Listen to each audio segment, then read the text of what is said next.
You're listening to the Coffee Hour. I'm Andy Bates. It is Friday, January 31st. Sarah's out this morning. She'll be back next week to join us again here on the Coffee Hour. So sorry to get the decaf version this morning, but we have great things to celebrate National Lutheran Schools Week. Today, we're going to head over to Concordia, Missouri, and check in with our friends at St. Paul Lutheran High School in Concordia, Missouri. And coming up later on in the second half of the program, students we got the chance to visit with yesterday here in studio for, well, it's actually not one of our students, but actually faculty from Concordia University in Chicago. We'll talk with Dr. Maurice Boyer, director of the American Concordia, who shared great music with us and a number of students in chapel yesterday. So looking forward to sharing his conversation with you in the second half of the program. And then today we'll have the opportunity to speak with some students and share that with you on Monday. Thanks to Concordia University, Wisconsin for supporting the Coffee Hour. Find out more about Concordia University, Wisconsin at cuw.edu. Live Uncommon. Joining us by phone this morning, Dr. Jerrode Marsh, director of music at St. Paul Lutheran High School in Concordia, Missouri. Dr. Marsh, thanks so much for being our guest on the Coffee Hour today.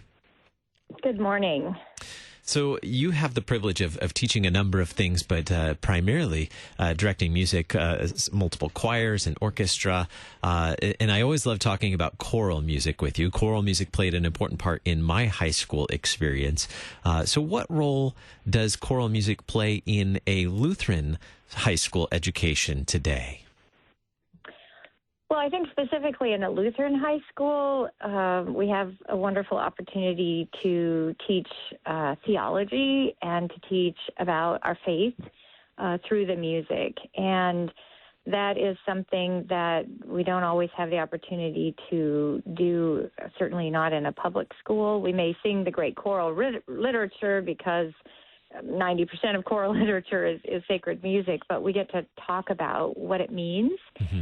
And why we're singing it. So for me, that's always a great joy because it's a great ministry and it's a great opportunity to show children, young children in younger schools, but also in the high school where they're at a deeper level to understand their theology and their faith and maybe some struggles. They can learn about that through the choral repertoire. Yeah, that's probably my primary focus when I'm teaching choral music in a Lutheran school. You mentioned earlier, in terms of great choral music, most of it, the majority of it, is sacred and historic as well. There's a lot of history that can be taught in choral music as well, because so much of, I'm sure, what you teach has a great history. Absolutely. And that's something that I love because I really get very excited about music history and how that plays a role in choral music. Choral training wasn't really my background. I was trained as a concert pianist, so that became my love as I lived in Europe for so long and just fell into the exposure to choral music. And there's a great choral tradition there, the great choral composers, not just the Lutheran composers, but there are obviously very many. Bach was probably the greatest, as we all know. So my students always sing something by Bach every year, usually in German. This is the first year where they're not actually singing, they're not singing a German chorale. They're actually singing an excerpt from a cantata. But also in German. But I try to teach music history as we go through. I enjoy giving them tidbits of what was going on in the world and things about composers' lives and why they wrote some of the music that they did. And they're always amazed that it's interesting. Mm-hmm. And I think that that's also surprising. You can teach really multilaterally, not just the beauty of music, but also history and why it's important and how it plays a role and its influence on today's society and things like that. So, yeah, I very much enjoy that aspect of it as well. And not only do you get to explore history, but also geography a bit, too, as you mentioned, studying in Europe for a while, being in Europe for a while. So much that you get to share with students just through choral music about different cultures and their history. Right. In 2018, I took our concert choir to Europe, and we went through 6 different countries. And it was just an amazing eye-opener for them, really deepening some of their faith. For some, it was really a life-changing experience to actually be there where some of this music was written. They got to stand in the Thomaner Kirche in Leipzig and sing a work by Bach. That was really an amazing experience for some of them. They got to understand on a deeper level why this is so important, and it became very, very real to many of them. So I sometimes use examples for the kids who did take that trip with me, that the acoustics, for example, were quite different than what we experience when we go on a tour and we might be in a smaller church that was perhaps only built 15, 20 years ago, or something that's totally carpeted, for example. Acoustically, it changes everything. When you talk about how you perform something like a Bach chorale, you don't have the resonance, you don't have the same sort of sound, and so that's an interesting thing just for them aesthetically, and also how it feels to them almost physically. I think we should just set the record straight. If you're building a church building and you want great acoustics for music, don't bother with carpeting. Yeah. Well, if I'm on the board, I won't be silent. That's something that is a real important aspect for me. Is music is so vital to worship, and bad music in worship can sometimes really distract from people's ability to worship because it's so distracting. And so, yeah, I agree. Well, sure. Carpeting can just absorb the sound. And when in congregational singing, when you can hear each other, rather than it being absorbed by carpeting, but when you can hear each other, it's all the more encouraging. Yeah. Right. Exactly.